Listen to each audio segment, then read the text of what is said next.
Hey Genius Leaders, welcome to a solo episode. Today we'll be talking about the self-care again. So the last solo episode was about the me time menu. I hope you have done that exercise for yourself. I hope you had fun with that yourself. Maybe you shared it with some other people and shared your lists with each other, your menus with each other, and you're using that. I did my homework in the episode when I was recording it.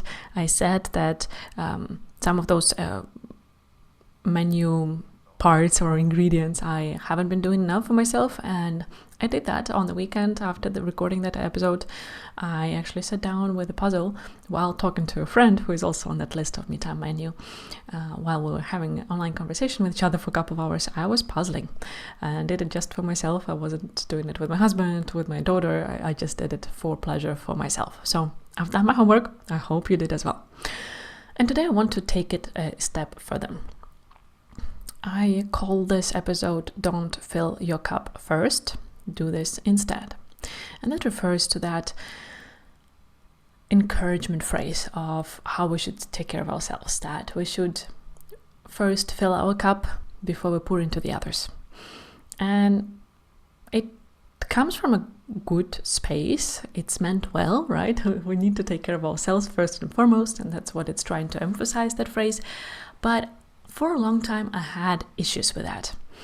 And I shared those issues and the solution that I came up with at the Nordic Women in Tech Awards ceremony in November last year. And now, still month later, what is it now? More than 4 months later, I still hear from people who were in that room how impactful that conversation was on them. How my speech got a new perspective for them, how that inspired them to take some better steps for the self-care and so on. And that's why I thought I'll share it here, so that you genius leaders can also take care of yourself in a hopefully healthier, more flowy way. So what robbed me with that phrase was that I didn't feel this flow in it. There was something about it that felt unnatural, that felt like it was not enough to really be sustainable with our self-care, and not effective and efficient with it either. And it started falling into place for me when I heard Oprah, absolutely randomly. I usually don't listen to Oprah. I respect her a lot. She's fantastic. Just somehow don't do that much. But then at some point I randomly got to listen to her talk to students at some college or university on YouTube. And you know, those serendipity moments when something comes to you in the right time, when you need it. And that was that for me. It clicked because she said something. She said, don't pour into your cup first. Your job is to make sure that your cup is always full so that you can overflow towards the others or into the others' cups. So not pour from your cup, but instead make sure that it's so full that it's overflowing into the other cups. And suddenly it clicked for me. That's what I want. That's how it should be. And not one for myself only, but also one for my clients, for us, the broader community. I want us to make sure that our cup is always full. And of course, I'm not naive. Life happens in between and so on. But this is what I would love us to strive for. Because we're all ambitious. We all want to make some difference in the world, right? Whether it's a world globally with some issues specifically about the environment, about the human rights, whatever it is, or maybe you just want to make an impact for your family, your smaller community. And by saying just, I don't mean that it's smaller. Whatever the impact that you want to create in the world, it's beautiful and it's enough. But that's the thing. We are passionate about that, and we try to fill our cup. And then we start pouring into the others, and ambitious and caring as we are, we forget to notice that our cup is empty, and we keep pouring from that empty cup. And unfortunately, that leads to tragic consequences. People burn out. People take years to get back to their health. Some people say that they will never be the same again, as Peter Gudjonsson, one of my guests early this year, was talking about himself when he actually got past that burnout stage and got to clinical exhaustion. And he says that, yeah, I'm a happy, jolly person again, but I'll never be myself, my older self again. So those are already difficult consequences. Of course, that can also affect the organization, especially if you are the founder or the CEO of a company and you suddenly can't work. The whole business can actually dysfunction and can collapse. That happened to Janos Barberus, the guest of mine from November 2022. He was sharing about that, how he was running and building the fastest growing fintech accelerator in Asia, and he collapsed. He was going from stage to hospital and then back to stage to speak about their growth, to speak about the sector and the industry and so on and so forth, until one day he went into the hospital and stayed there for half a year, and he couldn't operate. He had a brilliant team, but he didn't have time to delegate to them to build an organization that would be self-sustainable, and they had to close down the whole accelerator because he was out of the game. And it took him years to get back to some kind of norm. And he says that he's still not in the normal. So we have those examples.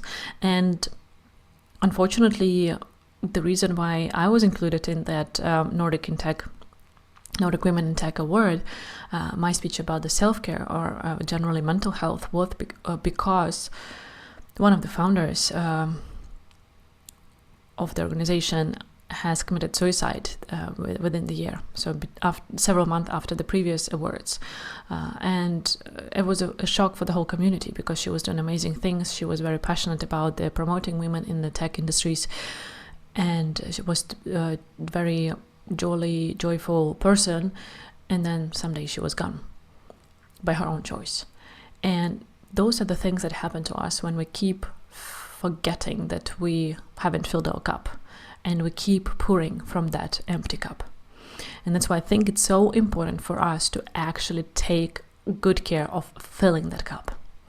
So let's talk about the other visual, right? When we talk about keeping your cup full so that it overflows into the others, which Oprah said your only job is, in that context, I got to see this beautiful fountain in front of myself, where you are that beautiful bowl of the top bowl of the fountain, and the water comes into you, and then from you it flows to the brink, so it's so full, and then it flows over into the bowls of this fountain that are under you and around you. And that is beautiful. It has a flow to it. It has some beauty to it. There is no start kind of feeling to it with the breaks in between. And in the gala where I was speaking on that stage, I actually said you can also use the gala or fancier version of that and think about the champagne glasses, whether it is this champagne or some non-alcoholic version of it, and think about those towers of those glasses, how at the fancy gala events they have those towers, and how it doesn't make sense if the waiter would be standing there pouring the liquid into the top glass and then taking the top glass and then pouring into the glasses around on the second level, and then again pouring from the bottle into the top glass, and then from that continue pouring into the other glasses and so on. It doesn't have beauty to it, right? We are fascinated by these towers because it creates this beautiful flowing waterfall-y effect that you pour into one glass, and that suddenly after a while it fills all the glasses in the tower. That's magic, and that is the magic I want you to have in mind when you think about your self-care. You can create that magic. You can be the top glass and take care that it's filled all the time and keeps pouring into the tower, into the other parts of the tower. So let's talk about how do we do that. First and foremost, we have already talked about the me time menu. Please save that episode for yourself, mark it as favorite or whatever it is that you can go back to it. Keep re-listening, coming up with ideas for yourself. Since I did mention all my ideas there, maybe they open up for you. Keep sharing that with the others. Do this exercise with the others so that you can inspire each other to enrich in those menus. And then we need to talk about some practicalities of that. The Me Time menu emphasizes that you can take care of yourself even when you don't have time. You always have 1 minute in your day. Always. No matter how shitty the day is, how busy it is, you will find 1 minute. I know it. So then you can refer to those 1 minute activities that you came up with in your time. But also, we don't want to always lean onto those. We want this variety, right? We don't want to eat burgers the whole year and the whole life of ours. We want to have a different dishes that we eat. And that is what the other categories in the Me Time menu do. We want to have those larger chunks of time when we can nurture ourselves. And as I showed you with my own examples, we want to have a different variety of activities so that they nurture us mentally, emotionally, physically, spiritually, socially. So you need to come up with those different options for yourself and make sure that you're not always falling into one category, into one type of activity and into one time frame of it. So you always just do something for 15 minutes. You try to vary that as well. So I do want you to think about, how can I make space in my calendar for some activities from a Me Time menu, from those longer block activities? And the typical mistake that we do when we're planning, when we're living by our calendars, is that we first get the agenda of others satisfied, fulfilled, and then we take care of our family needs and our other responsibilities, and then if there is some time, we might do something for ourselves.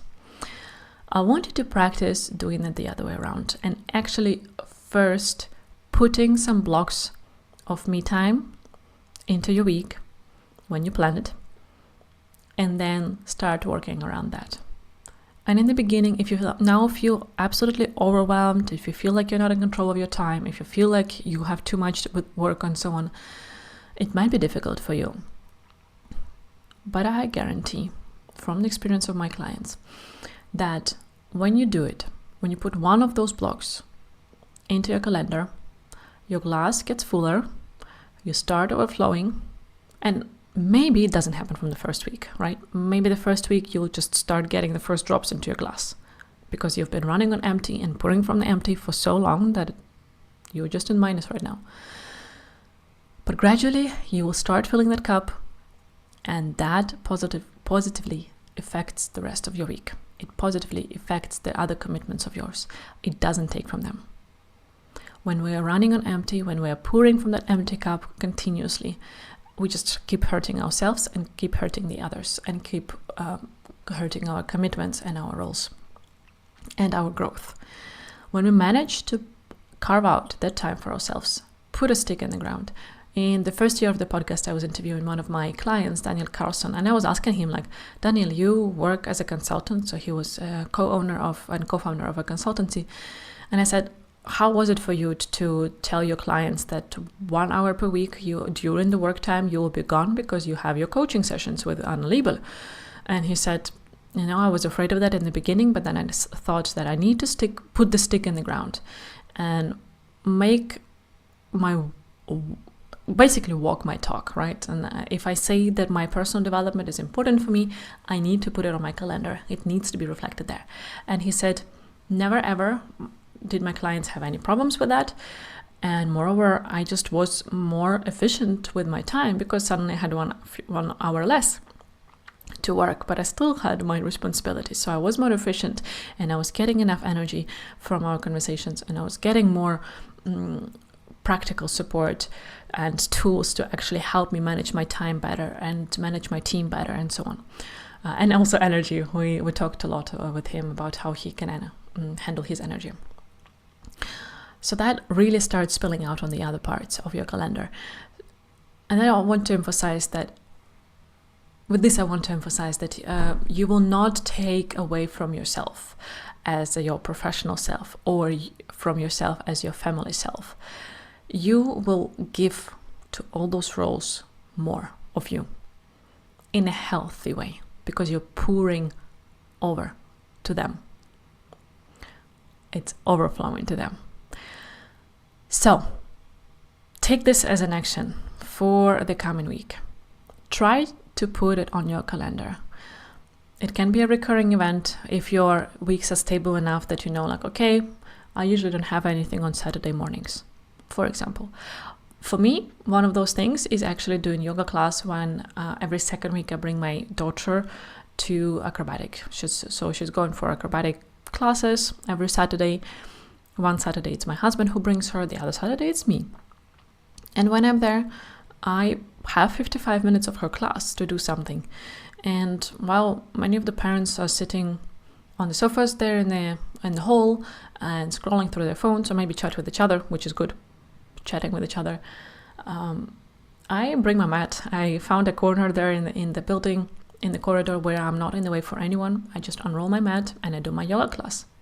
And when my husband is bringing her, that I try to use the time for my longer sport as well. So using the full hour for moving my body, because I know that will make me more present, more loving, more fun mom and wife to be for the rest of the weekend, I mean. So that, again, that gives something, and you can find those slots for yourself. And maybe, again, you start with 30 minutes. You don't need to do something from 60 plus category of your me time menu, but start with those 30 minutes. You can find that time, I bet you. And if you say that you don't, let's have a call. Challenge me on that. Show me your calendar and we'll discuss where that can go. And if not, then I can give you some present. I am that sure that you can find that time for yourself.